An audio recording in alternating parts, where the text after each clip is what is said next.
भाव प्रधान पूजा में गुरु परंपरा से मंत्र, ग्रंथ, पंथ, कंथ का निर्णय होता है। और जब हम गुरु प्रदत्त नाम, मंत्र और उपास्य देव और उपासना पद्धति से सेवा करते तो हमारे अंदर भाव का प्रादुर्भाव होता है। हमारे यहाँ जैसे दास्य भाव, सखा भाव, वात्सल्य भाव, गोपी भाव, सहचरी भाव अर्थात सखी भाव, इन भावों का है। आप अगर इन भावों को ना जानते हो, कोई और भाव समझते हो, तो भी कोई भी भाव बिना आचार्य पद्धति के प्रकट नहीं होता है।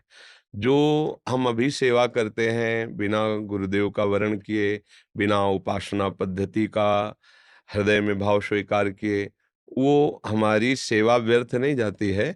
उस सेवा का फल होता है सद्गुरु की प्राप्ति, आचार्य की शरणागति और आराध्य देव से संबंध, भाव संबंध। ये गुरु कृपा से प्राप्त होता है। संबंध से फिर भाव की दृढ़ता होती है और भाव देह प्राप्त होकर फिर नित्य सेवा में पहुंचता है।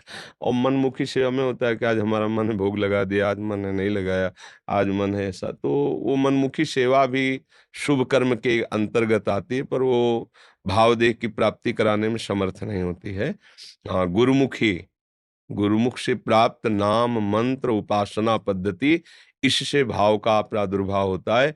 क्योंकि गुरु कृपा से हमारा शरीर संबंध विस्मृत होकर भाव संबंध बनता है। जैसे अपने लोग हैं तो हम सब श्री जी की सखी हैं, दासी हैं, सहचरी हैं। गुरु कृपा से ऐसी भाववृत्ति परिपक्व हो जाती है। अब जैसे ज्ञान मार्ग में तो ब्रह्म भाव, जीवत्व भाव से हट करके ब्रह्म भाव में तो मोक्ष, और सेव्य भाव लेकर के सेवक भाव आना, चाहे वो सखा भाव हो, चाहे दास्य भाव, गोपी भाव, सहचरी भाव, ये प्रेम मार्ग में मनमुखी उपासना गुरु तत्व तक पहुंचाती है। इतना तो सार्थक मानते हैं और फिर उसका कोई महत्व नहीं है। हमारे मन की क्या उपासना, आज वो अभी भगवान को चाहता है, कल माया को चाहता है। मन की तो तरंगे उठती रहती है। कबहू मन नारी प्यारी लगे, कबहू मन त्याग चले बन का, कबहू मन सोच करे धन का। इसकी वृत्तियां तो कभी इस भोग में, कभी इस भोग में।